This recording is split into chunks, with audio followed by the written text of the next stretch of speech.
passage is Habakkuk, the first chapter, verses 5 through the second chapter and verse 5. Our printed passage is Habakkuk, the second chapter, verses 1 through 5. Our key verse for the vision is yet for an appointed time, but at the end it shall speak and not lie. Though it tarry, wait for it, because it will surely come. It will not tarry. Habakkuk, the second chapter, verse 3. Our lesson this morning is from the prophet Habakkuk. And in life we always go through something or see something that we always question God. And was always told growing up as a child that you shouldn't question anything that God does. But yet, anything is questionable. You can ask God anything about anything, but it's the answer and what you're asking about. Here, he asked the question about why would he let the good people suffer? But, that's a good question. We want to know. But yet, God ain't going to answer you right then. His time is not our time. But as we go through this lesson, we'll see what Habakkuk did and how he had faith. And if anyone listened the other night at Dr. Wells' address, he's spoken about the same thing, but it comes from a different place in the Bible about a man wanting to know something, had a problem, and he had to ask God about it. But it wasn't to condemn it, but it was to go there with a purpose to get a good answer. So we're going to start with the verses, and with King James Version, this outline is waiting on God's response. I will stand upon my watch and set me upon the tower, and I will watch to see what he shall say unto me, what I shall answer when I am reproved. New Revised Standard Version, I will stand on my watch post and station myself on a rampart. I will keep watch and see what he will say to me, what he will answer concerning my complaint. It's almost like he goes somewhere and said there was a tower. It's almost like we had these fire towers. These forestry services go up and look. If they see smoke, they report it to the fire department, send them out, see what's going on. But this tower, he's going up here and waiting on God to give him an answer. But yet, he's just going to sit there and wait. He's not going to try to force the issue. A lot of us, when we do something, ask something, we want it right then, right now. We don't have the patience. But see, as I go over the lesson, Tyrone, that's what the basis of the lesson was, being patient. Yeah. We got to be patient. That's all there is to it. God going to do it on his time, not on our time. Right. Sometimes we think that God forgot about us and don't think about what we asked or whatever, but yet, sooner or later, it'll come. We might not even see it when it comes, but we will notice it sooner or later. And in this, because going back through this time when he came on, there was a lot of trouble going on. Babylon was getting ready to take over all these other places, so he didn't know what to do. And he was falling behind another prophet that soon had died, and the king had got killed in the battle. So there was a lot of things going on that was concerning him, and probably wondering what's going to happen to him down the road.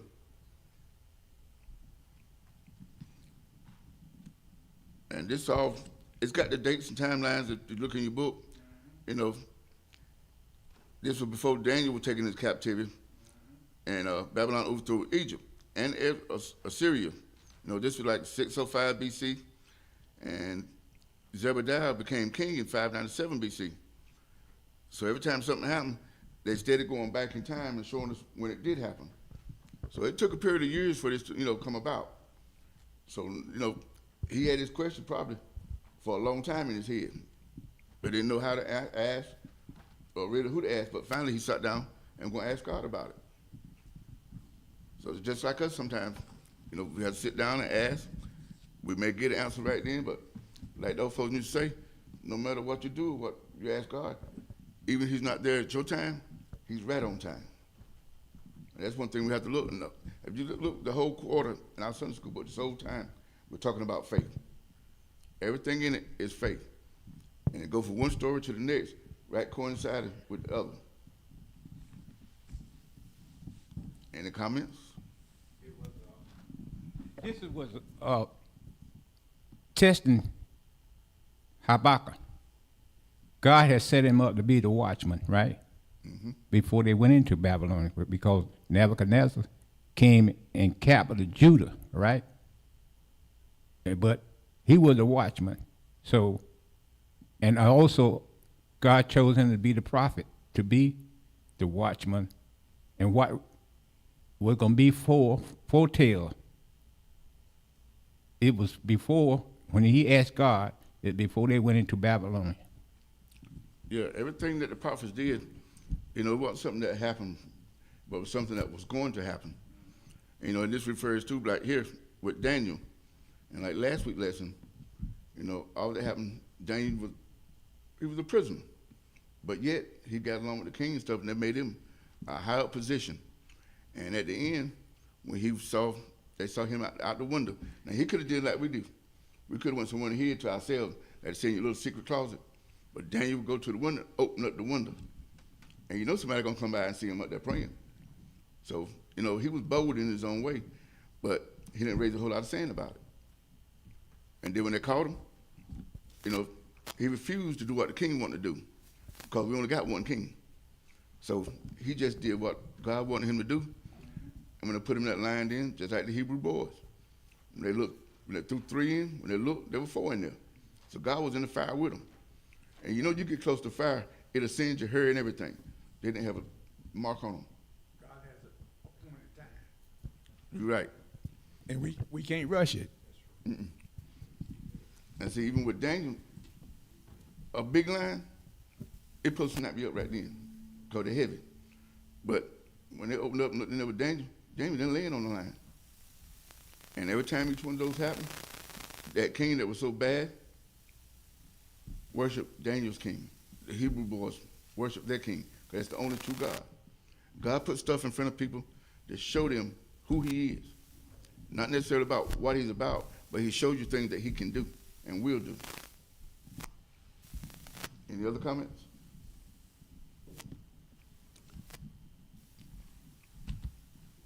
Dick Newkirk, that the other background scripture from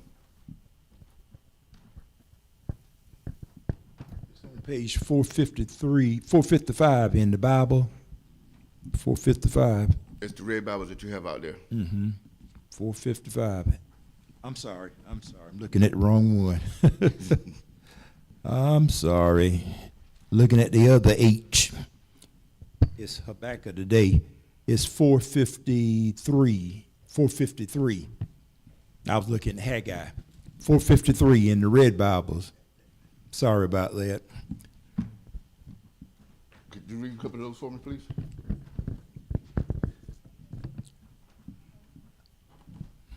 We're going to look at, let's see, 1 through, just a minute. It's chapter 1, verses 5 through the 2nd chapter. Okay, good. Chapter 1, beginning with verse 5. Behold, ye among the heathen, and regard and wonder marvelously, for I will work a work in your days which ye will not believe, though it be told you. Verse 6, for lo, I raise up the Chaldeans, and that's the Babylonians, 2 class, that bitter and hasty nation, which shall march through the breadth of the land to possess the dwelling places that are not theirs. And verse 7, they are terrible and dreadful. Their judgment and their dignity shall proceed of themselves.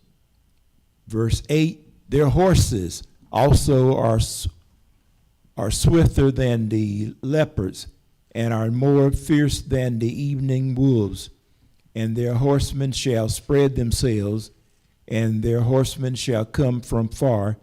They shall fly as the eagle that hasted to eat. Okay, right there. That's telling us that he's telling what's about to come. All these men on these horses, those are the ones getting ready to come capture them and take over their land. All this is being foretold, telling the people what to do, what to expect. The Bible tells us that every day. Some people heed to it, some people don't. Just because they can't see it and not happening tomorrow, but just like Deacon Newkirk always say, it's always just as critical as the 6 o'clock news. Because what they're doing right there back then is what's going on in the world today. They had a hard time with the kings dying, new kings and people taking over, a new world order. You look at the wars that's going on right now. Some people are trying to take over and rule the whole world. The politics, the same thing. It's just disorder from one place to the other. And this is exactly what they were going through back then. So the Bible is just as relevant today as it was 2,000 years ago. And our second verse, King James Version said, "And the Lord answered me and said, Write the vision and make it plain upon tables, that he may run that readeth it." New Revised Standard Version, "Then the Lord answered me and said, Write the vision, make it plain on tablets, so that the runner may read it." And see here, most times they wrote something down, it was in a scroll, on some kind of, won't parchment paper, but some kind of paper that they wrote it on back then. But he made him go write it in a tablet, like they did the 10 Commandments. And, you know, carving something, I don't know what kind of tool they had back then, but it would take them forever to write that in stone. And then, of course, in stone, it had some weight to it. They had to carry it around. Done Back in the day when you wrote it on scroll paper, eventually it will fade away. But when you carve it on stone, it's going to be there forever for There you everybody go. to see. Thank you, Brother Fennell. But that's exactly right.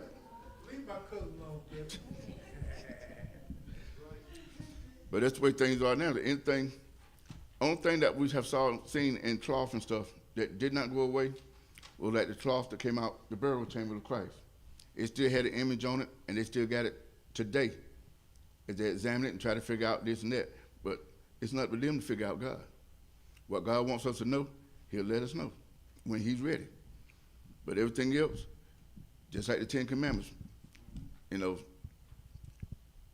as far as I know, they don't have a copy of that anywhere today because they got broke. When somebody got mad with them and they threw them down and broke them. But that way, like I said, in stone, just like if you get jewelry. Most of y'all women got these jewelry with your names, these bracelets. What you call them things? It's some kind of name that got bracelets where you put one each year or something. But it's got your initials and stuff on it inscribed in it, and watches and stuff like that. So it'll be there forever. But you lay some of that stuff down in some salt water somewhere for about a year, it's gonna get all rusty and mess up. But these stone things that people wrote back then that God gave them the right, it didn't go away. Even if it did, you know, we had the prophets come by that God gave them, like we talking about, in a dream. So all these visions they had, because that's what Daniel was doing. Whatever the kings and stuff had these visions or dreams, Daniel was there to interpret it for them. God gave him the power to do that. Any other comments? You said the 10 Commandments were broken, but God gave Moses a second chance because it was rewritten. See, that's what I always say. God is a God of second chances. But you look at life. How many chances have we had? More than any two? Because we just had two, we wouldn't be here today. Think about yesterday. How many chances do we have? Yeah. I like what the pastor says. He says, not a God of second chance, but a God of another chance. That's it. And another chance. I like that. And that's what he is. And I like what you said, Jesse. Look at how many chances we had yesterday. You know, the thing about it, when you get up in the morning, you ought to say, thank you, Lord. It's another day to get it right. Now, we may not get it right, but we strive to get it right. Okay. Yeah. Like that pain in the middle of the night. If you get a pain, you got to get up.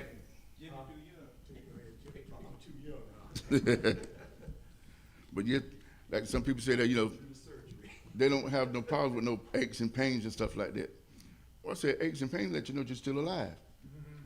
You know, because if you didn't feel nothing and you can't feel nothing most of the time, you might well be, it ain't 6 feet no more, it's 9 feet now. Yeah, they went from 6 feet to 9 feet. I guess some people want to get back up, but they're putting it a little bit deeper now.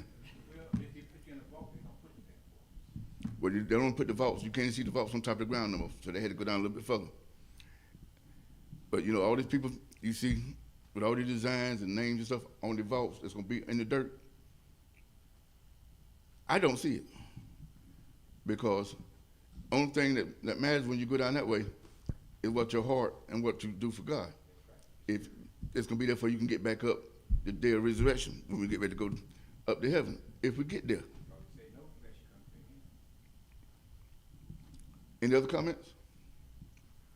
Verse 3, for the vision is yet for an appointed time, but at the end it shall speak and not lie. Though it tarry, wait for it, because it will surely come and will not tarry. New Revised Version, for there is still a vision for the appointed time. It speaks of the end and does not lie. If it seems to tarry, wait for it. It will surely come and it will not delay. You know, it's just like if we don't see nothing today, just wait for it. That's part of having faith and patience with God. Just because we don't see nothing happening today, you know, might be something, trouble on the job, the home, church, wherever it is. It's not for us to get up and try to fix it. You, like the pastor said, when you bring something to the altar, you're supposed to pray about it and leave it. And I don't know about y'all, sometimes that's a hard thing to do. Depends on what's happening, what you're praying about, or what's going on. You just like you say when somebody do you wrong or something, you forgive and forget. You can try to forgive. It takes a lot of power to do it. But one thing about it, most people, you'll never forget. But the Bible tells you you can get angry, but it's up to you what you do after that. You're not supposed to take your hands and go put it on nobody. A lot of times it's better not to forget. And then you won't have to go through it twice. That's what a lot of people see it. You remember that thing, and whether somebody did you wrong or you did something, caused something, some kind of problem, you won't forget it. And God ain't gonna let you forget it. Forgive them, but you can't forget it. And Do see, they make a fool out of you? And see, the forgiveness mostly is not for the other person, it's for yourself. Because you can't get into heaven holding a grudge against somebody. Any other comments? Third outline, a vision revealed. Second chapter, verses 4 and 5. Behold, his soul which is lifted up is not upright in him, but the just shall live by his faith. New Revised Version, look at the proud. Their spirit is not right in them, but the righteous live by their faithfulness. You know, that's just like us today. We have a lot of people that they're proud. And certain things we do, you should be proud of it. If you had a great life, a great job, your family's taken care of, you got a nice house and car and stuff, you should be proud of what you accomplished. But yet, you don't go get in somebody's face boasting and bragging about what you did this and you did that, because if God didn't allow it, you wouldn't have it. Like the Bible says, let your light so shine that other men glorify me through you. That's it. Because everything we do is supposed to benefit the glory of God. Because he's the one that gave us everything, and he's the one that's taking care of us from the time we come in this earth until the time we leave. And if we live right and obey his commandments and stuff, when he comes back, we'll be able to get up and go with him. Number 5, yea, also because of transgressive by wine, he is a proud man, neither keepeth at home, nor enlarges his desire in hell, and is as deaf and cannot be satisfied, but gather to him all nations, and heaping upon him all people. The Revised Version, moreover, wealth is treacherous. The arrogant do not endure. They open their throats wide as Sheol. Like death, they never have enough. They gather all nations for themselves and collect all peoples as their own. Now see, this goes on just like today with these countries. Russia invading these countries. Everything's going over in Israel. These proud people, they're so rich, Saudi Arabia, these kings and queens over there, they're already rich. but yet they're trying to take over everything else and getting it for themselves. None of that is glorifying God. It's all about them. They're gonna pay for it too. In the long run, you wait and see them. They might not pay for it, but their family gonna pay for it. Is their family? They took them young people and put them in a cage just like they were dogs or something. So somebody gonna pay for it. They still God's children. Yeah. And if you go back and look, I don't know if somebody have seen it or not, but when they first started doing this, especially in Israel, they went in Israel and killed over 2,000 people. And they went to parks and stuff where people just sitting out there doing what they were doing, man, their business. And you can see them just walking around just shooting people down. Shooting them down. Like I said, they gonna pay for it in the long run. And I can't say what Professor probably could find it in the Bible, but it says when you do stuff like that, in hell, you lift up your eyes. And that's a bad place because you would never get out. They put other people in prison, torture them, and stuff like that. Some of them are lucky enough to get out. But if you end up in hell, you're not coming back. Any other comments? Nebuchadnezzar. It was just like Nebuchadnezzar. He thought he had all the power, but the Hebrew boys had the faith of God, and he found out how much faith that them boys had, and God let it come to pass. So Nebuchadnezzar had to confess with his own mouth that their God is the only God. Yeah, because he knew he couldn't do what? Put through that fire and stuff and put Daniel in that land. He couldn't do it. He couldn't save them. Even though he tried to get them to make them bow down and stuff, and they wouldn't do it. And I don't know if you remember the words that Dr. Wells used the other night about how he asked the question, but how he said it. It was not, it's something started with a D. And right now I can't remember what it was. It wasn't to do bad about the question, but it was a different word they used while he was doing.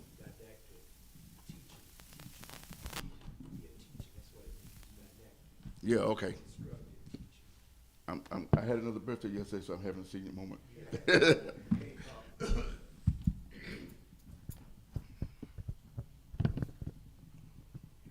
And this is what we learned from Habakkuk. Habakkuk had the nerve to ask the hard questions. He did. You know, I'm not making this up. It's here. And some of us, you get all bent out of shape. Don't question God. You love to say that. How else are you going to know? How else are you going to know? Job questioned God. Habakkuk asked the hard questions. He asked questions that others were thinking. And you see, most of the time, the prophets would prophesy to groups. But this is a conversation between a prophet and God. And God. And as Ty explained, Habakkuk wants to know, so where are you? So what's the hold up? So why are the good suffering? And we ask some of the same questions. Come on, if you tell the truth, why are the good suffering? And God said, I got this, but on my time schedule. That's what he's talking about. I got this. Jimmy, that's what I talk about. These people that mistreat all these children and stuff. Oh, yeah. That time is coming. It's coming. It's coming. Just as surely as 19 comes before 20. In due time, it's coming. You cannot do wrong and get away with it. So when it looks like the evil are prospering, they are not. They're not. And we always ask, where's God? God is always where he's been. Where he's been.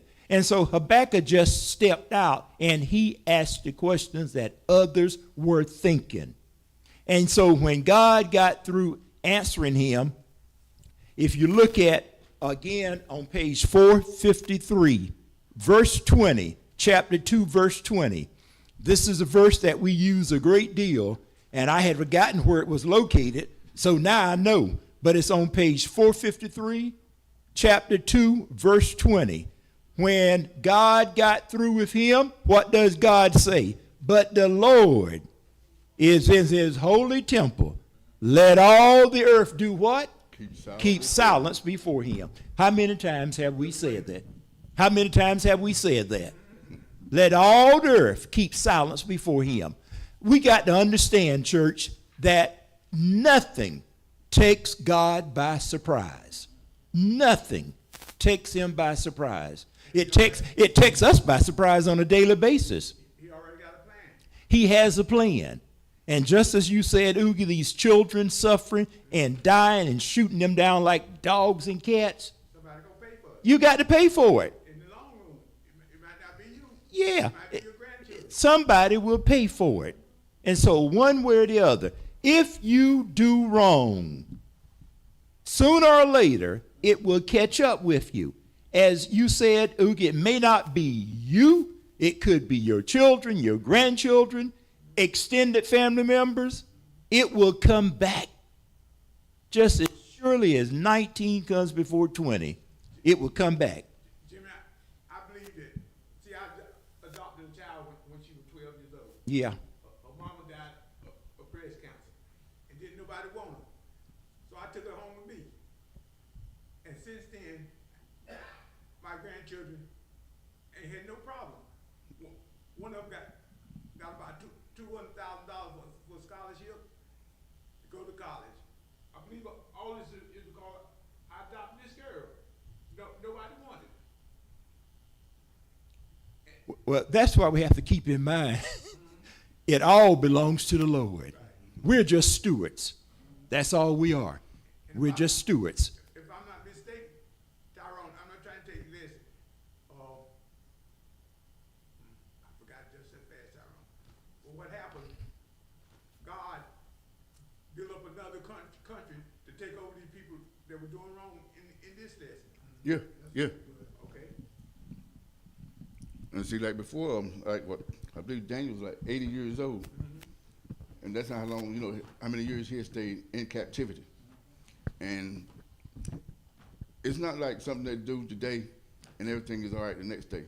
It can be years down the road, and some people that were young when it happened, by the time it was over with, they were dead and gone. But one thing about it, Habakkuk's complaint, it was against the Lord, but yet his love and devotion for the Lord didn't change. He just wanted an answer. So just because, if you ask God something, a question, that don't mean you turn your back against God. You're just curious. You wants to know. That's it. That's it. But it's the Get out of this and can't question God. I know what I'm talking about. How else are you going to know? You go to your grave believing that. How else are you going to know? Yeah. There's a difference between where you have doubts or you want details. You see, there's a difference. And you be patient. Yeah. All about patience. Yeah, that's what the lesson is. And It's patience about waiting. is another word A good for example, your patience can be cultivated at Walmart. Just go to Walmart. Now that would test your patience. Just go to Walmart. They got 10 registers, and 2 will be open. And then they start ringing up something. They got to call for the manager. If you had a competition, it'd be different. Yeah, just go to Walmart. And you can't go during Christmas time. You can test your You patience might get there. pushed around. No, you can't go on Saturday. Saturday when they got the bus loads out there, you can't go. Yep, a lot of them be coming in on Sunday because I used to deal with a lot of them. The children of Israel was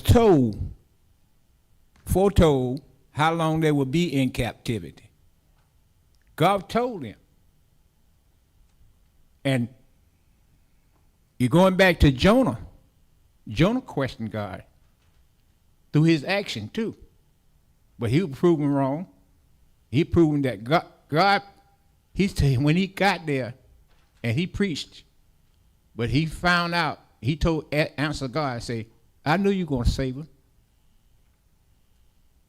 Because he had faith and patience. Well, he didn't have the patience. He had to wait. He had to wait. Say it again. Jonah knew God's nature. Yeah. And see, even go back to Job. Job sitting there and everything that happened to him, his wife had a different attitude. She wanted him to give up, curse God, and go ahead and die. But hey, Job's faith in God and stuff, he stopped right there, went through whatever he had to go through. Okay. And another thing, too, so you won't leave here thinking, well, Jimmy got me all confused. Because I'm going to tell you what I've heard from day one. Can you question God's actions or inactions? It depends. But one thing you do not question is his justice. You do not question God's justice. Now, understand that. Yeah, that you don't question his justice. Now that got to make sure that's clear. Because, how are you going to know? Our children question us. We question our parents. Sometimes we were sorry we did. You understand that? Yeah. We were sorry we did. Just that simple. My daddy was in the grave, 9 years old when my daddy died. But you would have thought there was a man in the house. But when you're ready for the end of the lesson, I want to say something else when you get to the end of the lesson. Okay. But just like you just said, when your daddy died, your mama had to be the man and the woman. That's the only way she could keep order in the house amongst a whole bunch of boys. Oh, yeah. And there are a lot of single parents today. Children come out of single family homes. They're not in jail. They're not killing people. They come out pretty good. They go to college, a lot of them. They get good jobs. So they can't say because it's a single parent home that something's wrong with that child. They got to be in trouble. They don't have to be. And just like you said, one of your daughters, nobody wanted. But see, nobody wanted her. You took her. But look at what God did for her. You can't doubt God. It'll pay off in the long run. I don't regret a day of it. And it's okay to question God, his actions or inactions. And the dependable answer is, it depends. We see God tolerating, even welcoming questions in numerous places. One thing God does not tolerate is, like you said, the inquiries that question his justice. And that's the conclusion in my book for the lesson. You just don't question his justice while you do. Just like your parents. They tell you to do something, tell you to get there. You better be home before that street light comes on. You ain't there, you might try to stay out a little bit later after it get dark. Think they're going to forget about it. When you get home, you got to answer the consequences. We didn't have no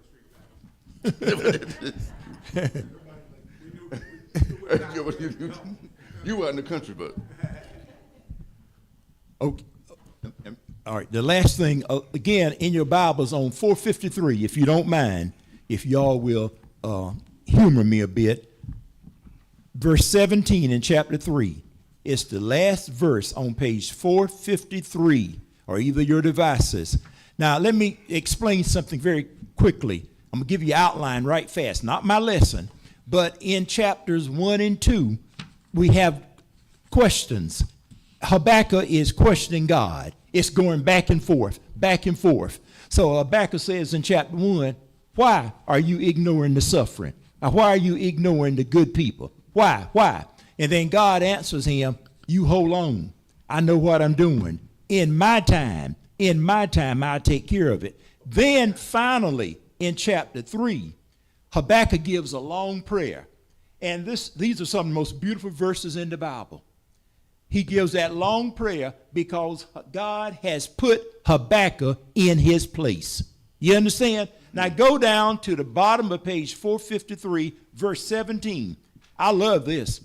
Although the fig tree shall not blossom, neither shall fruit in the vines, the labor of the olive shall fail, and the fields shall yield no meat. Look at this now. No flock shall be cut off from the fold, and there shall be no herd in the stalls. Look at that. So he's saying the cupboard may be empty, may not have a string bean in the house, may not have any collard greens, but he's saying in verse 18, yet. Look at it. What does he say? Yet I will rejoice in the Lord. I will joy in the God of my salvation. God settled it all. Yeah. And so that goes along with what I was talking about what Dr. Wells in his message the other night. You look at the birds in the air and everything. They don't have no job. They don't have nothing to do, but yet God takes care of them. So why are we concerned about what we have to worry or what we're going to eat? If he take care of them, we're his number ones. In my little footnotes relating to what Jimmy read, verse 17, it says, God's ability to give him strength. When nothing makes sense and when troubles seem more than you can bear, remember that God gives strength. Take your eyes off your difficulties and look towards God. Yes. And some of the most difficult moments that people usually go through when you lose a loved one. Yeah. First thing to come out of their mouth, why God? Mm-hmm. Why? If you lose focus towards God, you need to adjust your sight line. Just like walking around here, if you can't see good, we have to get glasses so we can see. Any other comments? And you know I'm not going to leave you out. Have anything to say? He go change it this morning. Are there any questions? I think it's all you got. To patience, Tyrone. Patience and Patience, faith. patience is the key to it. You just can't lose hope. God will come around. He'll come around. It might not come around when you want it, But it'll be there, and right on time. when you need it. What you say, Brother Brian? Right on time. That's it.